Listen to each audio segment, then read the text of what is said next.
Hey everyone, sorry if I'm a little late to the punch on this, but I really wanted to come on here and talk about this year's inductees for the 2024 class of the Rock and Roll Hall of Fame. I want to do a video like this every year, and this one I'm going to not only be getting into the inductees that are this year, but also ones that I think have been overlooked for far too long, ones that have not been nominated yet after so many years, and also maybe who I think will get in next year for the first time or to be nominated. So yeah, definitely a lot to talk about, especially with the inductees themselves, who are as follows. In the performer category we have Mary J. Blige, Cher, Dave Matthews Band, Foreigner, Peter Frampton, Kool and the Gang, Ozzy Osbourne, and A Tribe Called Quest. And for the Music Excellence Award, we have Jimmy Buffett, MC5, Dionne Warwick, and Norman Whitfield. And for the Musical Influence Award, which I'm assuming is early influence, we have Alexis Korner, John Mayall, Big Mama Thornton. And for the Ahmet Ertegun Award, we have Suzanne de Passe. So this really is a great class overall, I think, just from top to bottom. Definitely some interesting picks, as you know, considering the nominees that were there.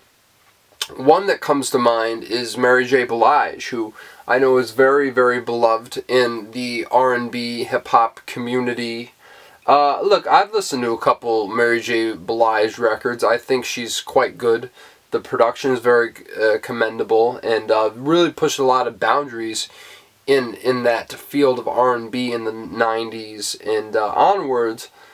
But I don't know. I don't really see it to that extent, especially because Mariah Carey was nominated, and I was shocked to see that she did not get in. Because I understand that Mary J. Blige has been nominated once before, but I'm like, why can't you just induct them both? I feel like Mariah is so much more iconic, so much more beloved in general, and yet again, I'm not saying lyrically, from what I've heard, she's much better, but I do think her resume speaks for itself.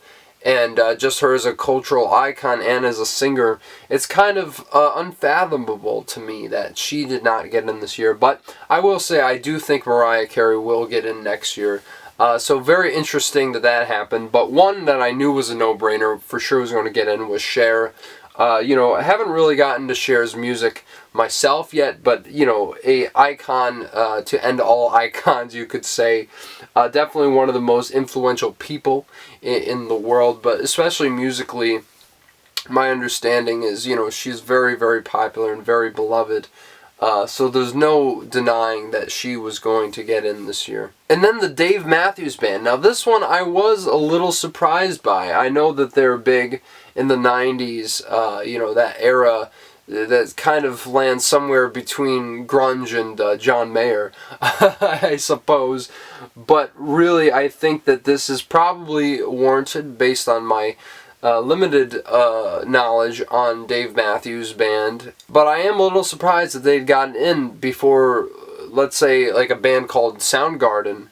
I really don't know exactly how far their influences kind of reach, but I do understand that they were big, and they were nominated a few years ago, so it seemed like this was probably the time to induct Dave Matthews Band into the Rock and Roll Hall of Fame, as well as Foreigner, which really was a big surprise for me, at least, because I know that they have a couple big hits like Feels Like the First Time and Cold as Ice, as far as I know. And I know, of course, Paul McCartney was backing him in that very interesting video he made.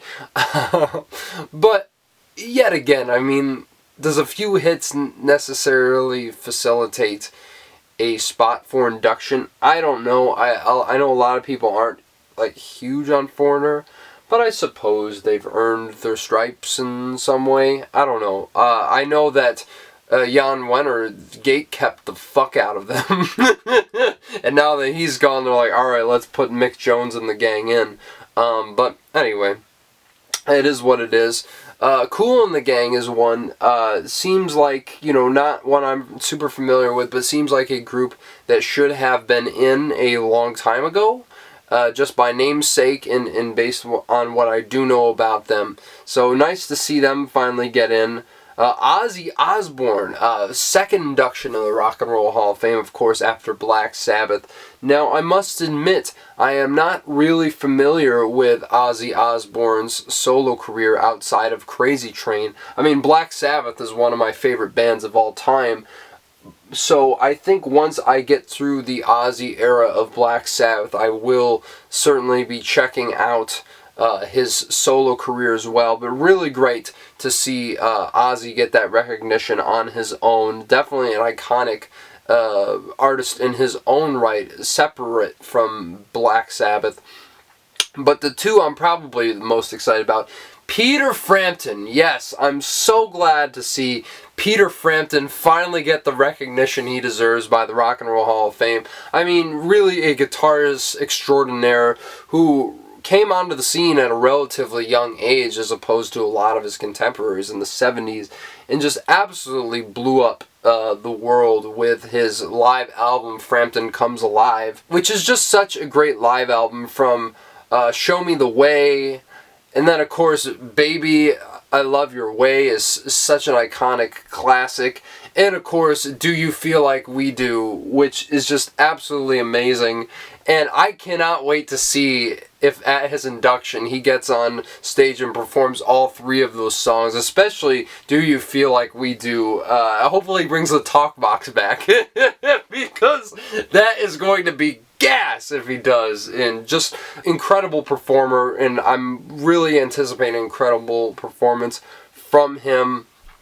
And then of course the one I am just beyond the moon about, Tribe, baby! Finally in the Rock and Roll Hall of Fame. Let's go. It only took 3 years, but they are finally here. Of course, you've got Q-Tip, Ali Shaheed Muhammad, of course, Jerobi White getting in as well. Great to see him. And of course, the late, great Phife Dawg, the 5-foot assassin with the roughneck business. I mean, just so ecstatic to see arguably the most influential hip-hop group of the 90s get recognized by the Rock and Roll Hall of Fame. I have been wanting them to get in for the past few years.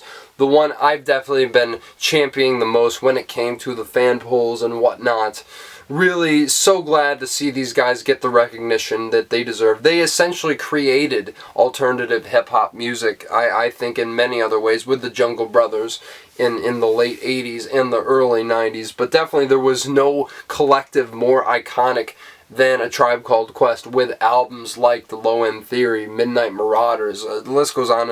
And even We Got It From Here, Thank You For Your Service, that they did back in 2016, right after Phife Dawg passed and right before. So really, really great to see them get in. So gratifying. Can't wait to see their performance, but also their induction speech. I'm sure, with the absence of Phife Dawg, it's going to be very, very emotional to watch. But, beyond the moon, excited for A Tribe Called Quest. And then you got the Musical Excellence Award, of course, starting with Jimmy Buffett. This was no surprise to me when I heard he got in. I kind of expected them to do something like this for him. At least he didn't get into the performers category, right? Because I think the thing with Jimmy Buffett, obviously a talented guy, Margaritaville is an absolute, classic at this point. Definitely a yacht rock classic to end all yacht rock classics. But I feel like a lot of times, he was more of a novelty songwriter than he was a songwriter with any sort of substantial weight to him. Of course, there are some great songs here and there, but I mean, just listen to Cheeseburger in Paradise, and that's all you need to know. I think that this is warranted, though. I mean, especially considering how successful he was with touring, how upbeat he was. Everybody knew him. Everybody loved him. as a person and as a performer.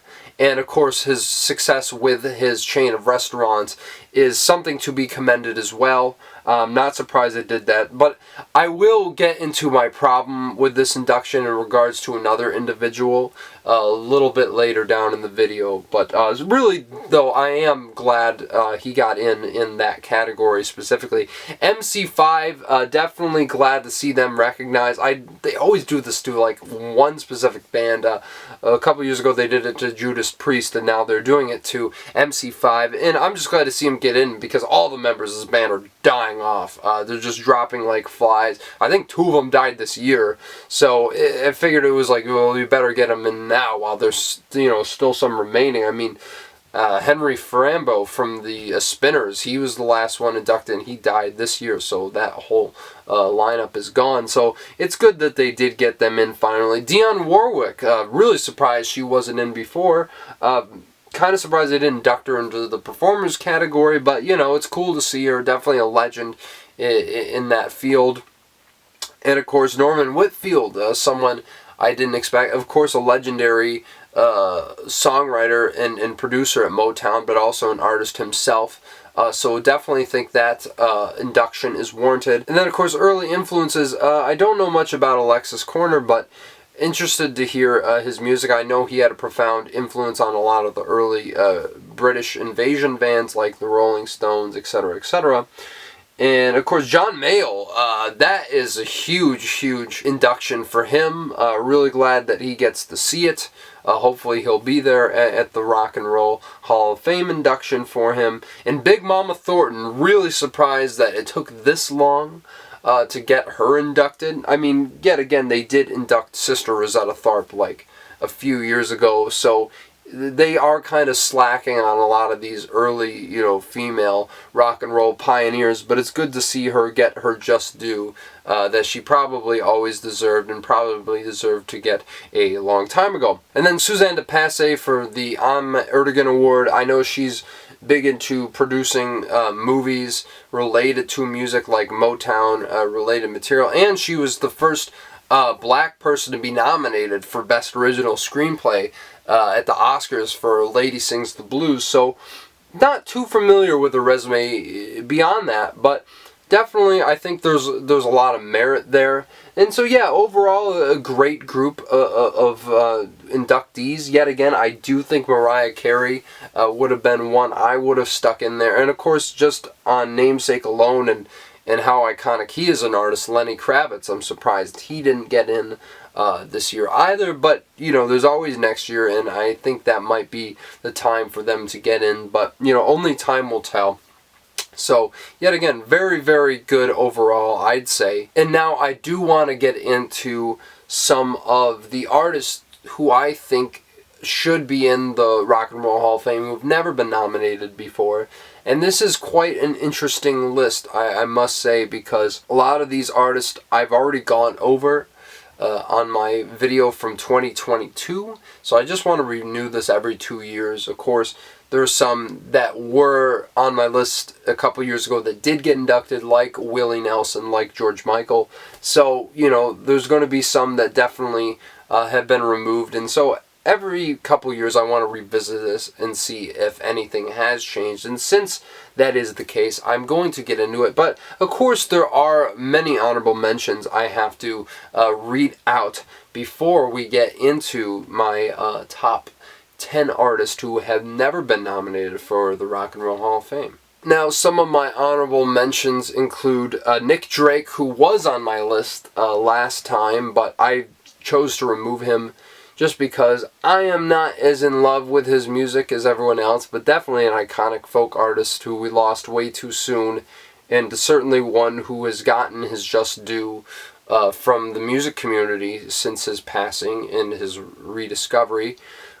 But yet again, I don't know why he's not in there, because he's like one of those names you'd think would be in there for sure. I also have to mention the Guess Who, which I mentioned in my video a couple of years ago. Yet again, classic band who I don't really know why they aren't quite in there, but it is what it is. And then Daft Punk, of course, I think it's their time to get in. I mean, Thomas and Guy, they need to get in. I mean, it really is such an iconic duo that we, recently saw the dissolution of in the past few years, and would be really, really great to honor that iconic couple of artists and what they did together. Of course, another one I wanted to mention, King Crimson, yet again one of the most legendary prog bands of all time, still haven't gotten nominated. Oh well.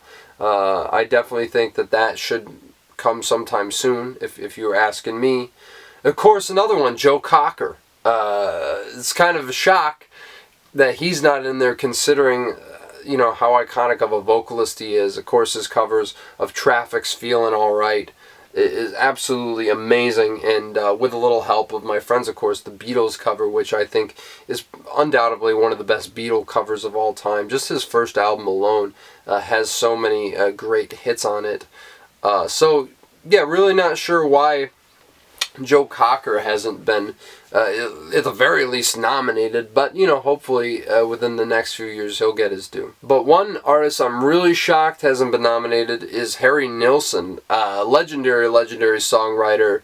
Really surprised that he hasn't even been mentioned yet, considering he is very much in the vein of contemporaries like Randy Newman and all those singer-songwriters from the late 60s, early 70s. Not really sure what he is. I mean, Everybody Talking, Hello, so many iconic songs. And of course I hear his album Nielsen Schmielsen is really, really great. Trying to get through his stuff still, but really shocked that he's not in there at the very least. And another iconic hip-hop group that hasn't been nominated yet, The Roots. I mean, where are they at? Black Thought, Questlove and the Gang. If you're already inducted Tribe, I think it's time that we at least nominate The Roots. Definitely a legendary hip-hop band in their own right, and the fact that they actually are a band and more organic than a lot of other hip-hop groups. And I think, if you're going to throw that argument out there that hip-hop doesn't deserve to be in the Rock and Roll Hall of Fame, which I don't necessarily agree with, I'd say look at The Roots, because they are actually playing them music. Questlove's laying down the groove.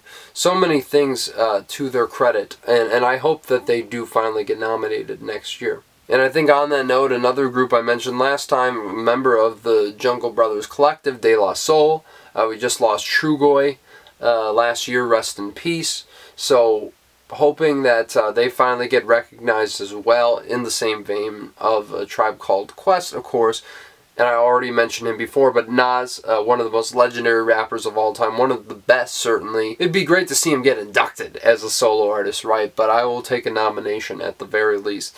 And one of my favorite artists of all time, Bjork. I know, yet again, I have her lowered down on my honorable mentions because she's not necessarily what you think of when you think Rock and Roll Hall of Fame material, but definitely a legendary voice in the music industry and one of the greatest artists of all time. I think many would agree on that, so really kind of bummed to not see her in there yet. Another female artist from the 90s who should be recognized, Alanis Morissette. I think we're reaching that point where we are about to recognize her. But yet again, I don't know. Maybe we'll see. She essentially single-handedly changed pop rock music for the 2000s and onward. That's definitely a big achievement within itself, but will be recognized as a whole other story. Taj Mahal, great blues rock guitarist. He's still alive. He's not in there. I don't know why, but that's just how it is. Maybe he'll get nominated for, musical excellence or something. I don't know. But it would be nice to see Taj Mahal in there at the very least. And then one I wanted to mention that I mentioned last time, The Association, yet again, very lesser known 60s group, but with hits like Cherish, Windy, and Never My Love. It's kind of hard not to see them at least be considered, especially because a lot of those groups have already been accounted for, including the Zombies a few years ago, I think in 2019, so would love to see them. But those are just a few honorable mentions. Just wanted to get into those ones each for a little bit, just to show you the vast amount of people who have yet to even be nominated for the Hall of Fame itself. But let's get right into my top 10 picks for the biggest snubs of the Rock and Roll Hall of Fame to date. Now, of course, when factoring this list, I picked artists who either, I think just influence alone, longevity, legacy should be in there. So some of these aren't necessarily my favorites. But, you know, I definitely like Daft Punk better than a lot of these people or groups on this list, especially my number 10, but you gotta have them there because it's really insane to me that they still haven't made it in, and that's Jethro Tull. They were number 10 on my 2022 video. Not much has changed there. Yet again, what do I need to say? One of the most legendary prog bands from the late 60s, you know, predating Pink Floyd in some ways, at least the prog era of Pink Floyd, more so in vein with the Moody Blues, who were inducted in, I believe, 2018, 2019, so it should be about time that they induct them, especially before Ian Anderson dies. I mean, gotta give the man his flowers before his time is up. So I hope that they get it at some point soon, but you never know with the Rock and Roll Hall of Fame, so I'll just leave it at that. And of course, with albums as iconic as Aqualung and, you know, stuff like Thick as a Brick, still need to check a few more of their albums out, but even so, I definitely recognize their influence and the fact that it's kind of insane that they've been passed over, a group so creative and heralded in that regard. But, you know, we'll see within the next couple of years. Fingers crossed that they finally get recognized by the Rock and Roll Hall of Fame. And that brings me to my number 9 pick, which is a band I'm not entirely surprised hasn't been nominated, but considering how iconic they are, how popular they are, and the era they're from, we're still working through a few of those bands. Of course, Dave Matthews got in from the 90s, but I think it's crazy that Weezer has not been nominated for the Rock and Roll Hall of Fame. Of course, Rivers Cuomo and the Gang, definitely got to give them their due. Definitely a band that I really love. I think the Blue Album might be the best album from the 90s, if you ask me. I think, of course, their track record is very hit or miss, but when they hit, they are absolutely phenomenal. And I think Rivers Cuomo, as a songwriter at his absolute best, has really shown the promise on what he delivered on that first album more than once. And I think in that regard, they do have enough longevity and enough of an iconic popularity to get in with songs like Buddy Holly, Undone the Sweater Song, Say It Ain't So, of course, Only in Dreams, Island in the Sun. There's so many songs that I could go on and on about. Just their White Album alone with Endless Bummer. I mean, the list goes on and on. How many hits that Weezer's conjured up. Even, you know, revitalizing some older songs too on a covers album they did a few years ago.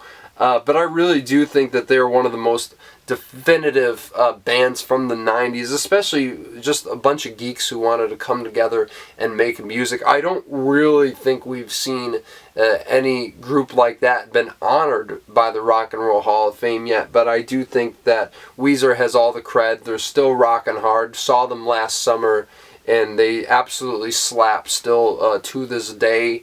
And gotta love Rivers Cuomo and the boys. So really hoping that they finally get recognized by this institution because they absolutely deserve to be. And another iconic duo that I think should be in the Rock and Roll Hall of Fame by this point is Outkast. Of course, they were on my list a couple years ago, I think, albeit one spot higher, because I think that there are more artists who I have discovered more recently or have been getting into that I think are a bit more deserving, of course, and I think it pushed Outkast down a little bit. But my reason being is I think they will get nominated sometime soon. Yet again, if it took Tribe this long to even get in, what does that say about Outkast? Andre 3000 and Big Boy, two of the most legendary rappers of all time, and certainly have so much credit behind them within the hip-hop community. Some of the most genre-bending, mind-blowing artists in the history of the medium of music, especially in pop music. I don't really need to say much more about Outkast. If you know, you know. Of course, if you'd seen my video a couple years ago too, you heard my thoughts there, so I'll leave it at that. But certainly, one of my favorite duos of all time, I think probably after Simon and Garfunkel, and I definitely think a duo that needs to be recognized by this institution because their influence, I think, goes beyond almost anyone who was inducted this year, and that is a fact. Just trace the lineage and you'll see exactly. I mean, Tribe is a bit arguable in that regard, but certainly when it comes to hip-hop in the 21st century, you don't really get much more influential or better than Outkast. And at number 7 is also an artist who I had a couple years ago, but I moved him up a few spots on the list, and that's Louis Prima. Yet again, not asking for a performer induction. I just think he absolutely needs to be honored in the early influences category because this guy had such a lengthy career starting in the 30s and then took the big band swing sound that he was performing in that era and translated it to the rock and roll era with, the likes of contemporaries like Little Richard, Elvis Presley, Chuck Berry, so many guys, and he rocked harder than most of them. And I think his music has, really stood out and been iconic. Of course, I'm Just a Gigolo, I Ain't Got Nobody, most recently used in the Suicide Squad, and all his songs pop up all over the place. Bonacera, of course, used in Somewhere in Queens most recently to open that film. He was even sampled for Fifth Dimension on Kids See Ghost a few years ago. So, Louis Prima is well known. And of course, King Louis from the Jungle Book, I think everybody probably remembers him for that. He's just such an iconic artist. Why is he not recognized? I get he's a little bit more off the beaten path of what we would consider to be the people in the rock and roll genre to be recognized, but yet again, I think he's more than deserving, and I will keep pushing for Louis Prima to get in until he finally does. And so that's why I had to raise him, just because I think he really is such an important figure who just achieved so much musically and also, in regards to how he portrayed his ethnicity and roots in his music. No one had done it before, and everybody's done it since. So really, I think that Louis Prima is a pioneer like no other and should be recognized because of that. And at 6, another duo that made my list a couple years ago and still will continue to be on the list probably for some time. That's the Carpenters, Richard and Karen, of course. Just such an iconic duo from the 70s, and when you think of soft rock music, almost instantly they come up. Just that silky, soothed, perfect voice from Karen Carpenter. Just such a talented duo, this brother and sister group that I think, I think the argument against them is kind of invalid, that they're too soft. Come on. I mean, you see all the people that this institution is inducting, and to kind of discredit them is a little bit asinine to me, and just really kind of baseless in many, many ways. So many iconic hits, I don't really need to get into it. I think everybody basically knows about the Carpenters at this point. And now that Jan Wenner's gone, I mean, maybe there's hope for them. I'm not sure. I think the gates have finally been opened a bit more since he was kicked out of the Rock and Roll Hall of Fame and their board of directors. So I'm hoping that the Carpenters finally get recognized just for how great they truly are, but only time will tell. We'll see. And yet again, probably going to be on here for a while, but I always have to mention them because I really think they're some of the most deserving to get into the Rock and Roll Hall of Fame. And now we get to the top 5, and one of my favorite artists to kick off the top 5, that's Jim Croce. Yet again, an artist who was on my list a couple years ago, and really, do I need to say anything else about him? I think you know at this point, if you've been watching my channel for a while, I think Jim Croce is one of the greatest singer-songwriters of all time, and the very, very short-lived career that he had, he created so many iconic, timeless, classic tunes that continue to be remembered to this day, continue to be used in media of all sorts of forms, and just as a storyteller, he was second to none. I really think that he was incredible for what he did, and the fact that he has not been recognized is just absolutely unfathomable to me. Maybe not as much as some of the people that I have above him, but yet again, what do I really need to say? His success from the early 70s says it all. Such a short and compact career, but with so much weight to it at the same time. It's really unbelievable, but yet again, here's to hoping. It's kind of all you have to do at this point, but yet again, another one that I will be lobbying for until he gets in, for sure. And now this next artist is another one in the same breath, maybe even more prolific in a lot of ways, considering his longevity as a singer-songwriter and just as a musician in general.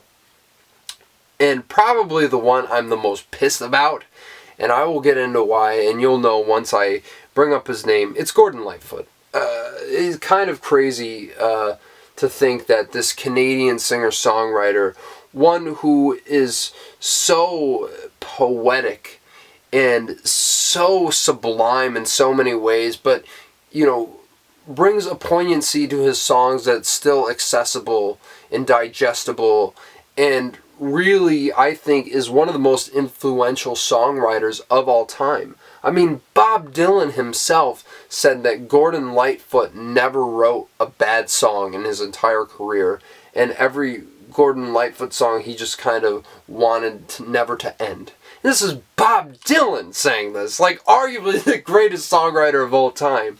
And I think he's an artist that somehow gets overlooked by the majority of the main population. I mean, everyone knows a lot of his songs, whether it be Sundown, his only #1 hit of his entire career, or The Wreck of the Edmund Fitzgerald. And that's just bringing up two legendary songs out of an incredibly storied career that lasted over 50 years.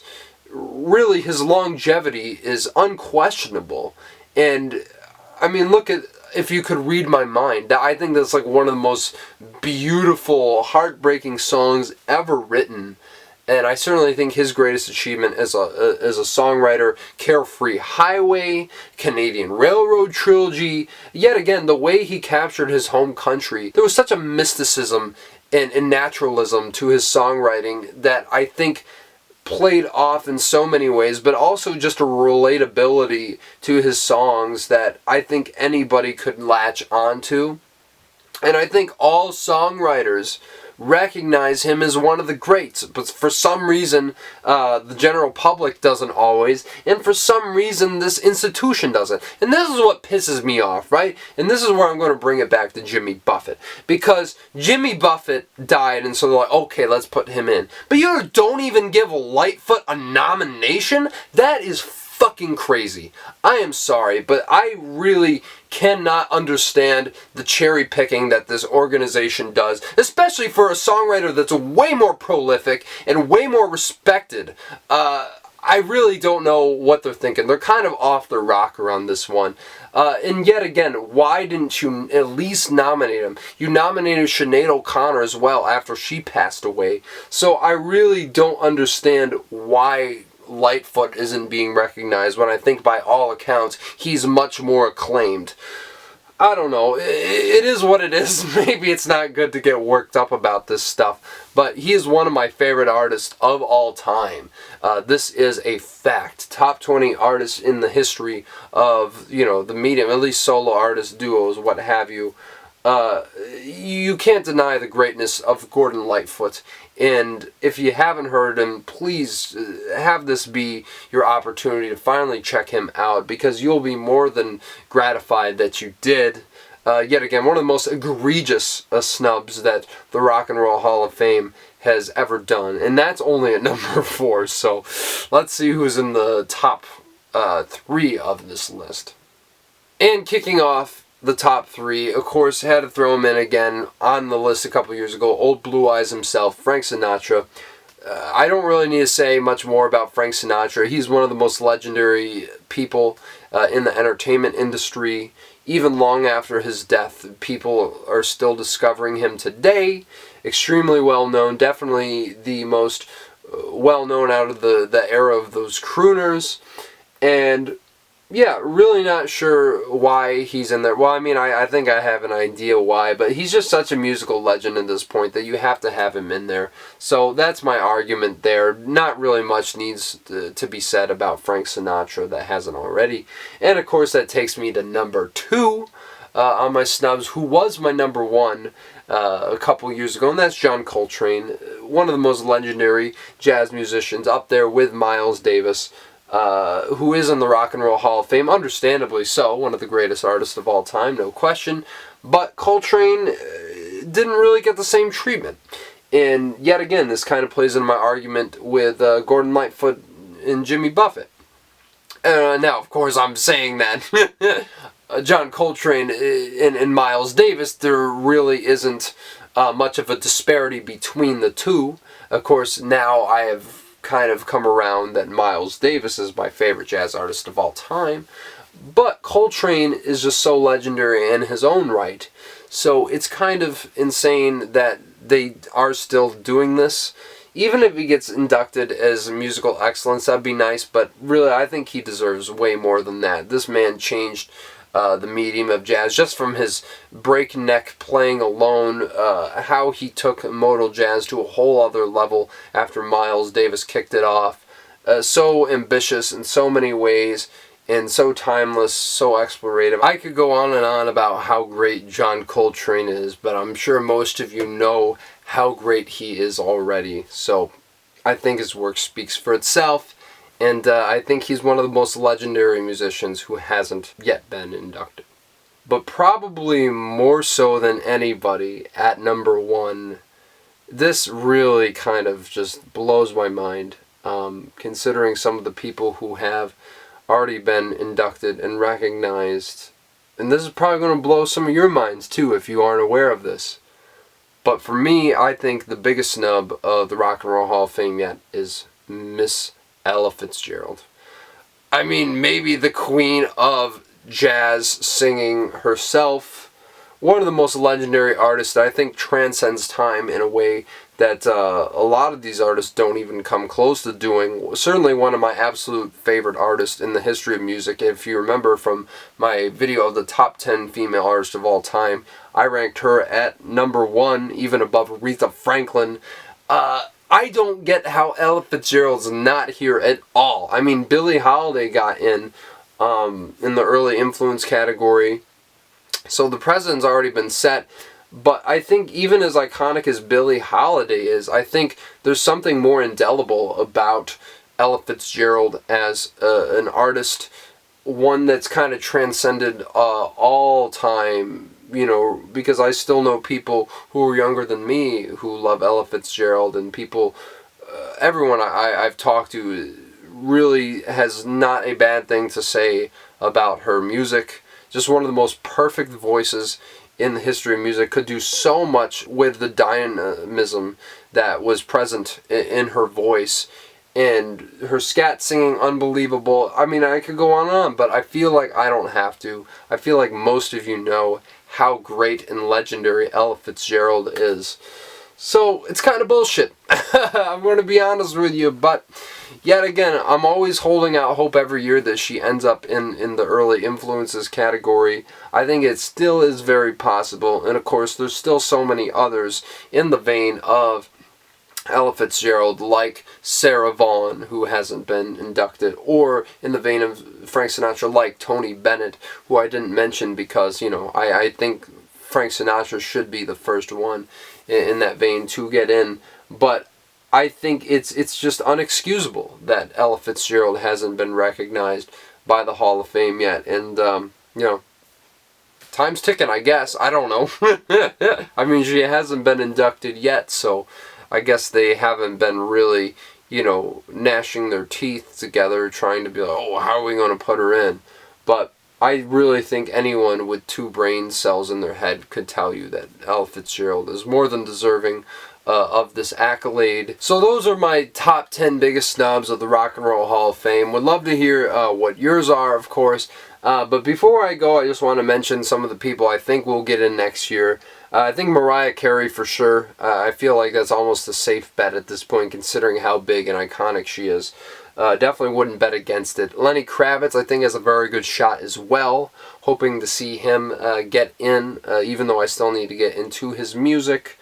I think John Mayer could finally get nominated. I don't know if he's going to make it in, but, you know, he obviously has worked with so many blues legends. Of course, he's a bit of a controversial figure, but I think just from a musical standpoint, he deserves to be recognized. White Stripes might finally get renominated and back in again. Would really be interested to see if Oasis gets a second nomination, but yet again, another group of controversial figures who I don't know if they'll get in because of that. Now, a couple of people who have yet to be eligible, but will be by next year, I think most notably Sufjan Stevens, who I don't know if they'll induct the first year of eligibility or even nominate for that matter, but I do think he would be more than deserving of an induction. And also Linkin Park, which I think would probably be more in the realm of someone they would nominate and induct, but only time will tell. I really do have a feeling Soundgarden might finally creep back into the nomination pool and finally get inducted. That would be really nice to see and very well deserved. I also definitely think that there's a very good chance Gordon Lightfoot could get nominated. And maybe this is wishful thinking, I don't know, but I just don't really see how you can overlook a songwriter as legendary and prolific as Gordon Lightfoot. So those would be my guesses. Yet again, this isn't exact science. It's kind of a shot in the dark with some of these, but I think some of the ones I mentioned earlier have a very, very real chance of happening. So let me know if you agree with that and agree with my list. Of course, smash the like button. Subscribe to this channel if you want to see more content like this. Really love getting on here and talking about the Rock and Roll Hall of Fame, because it's such an interesting conversation when it comes to these types of institutions. And whether you believe in them or not, I don't know, that's one thing. But of course, if you're clicking on this video, you probably have at least some interest. So I appreciate you coming on here and listening to what I have to say specifically about these people and these artists and this institution that really causes a lot of great discussion and discourse. So would love to keep that going. And of course, thank you once again for tuning into this video. And hopefully I will see you guys in the next video. Take it easy now.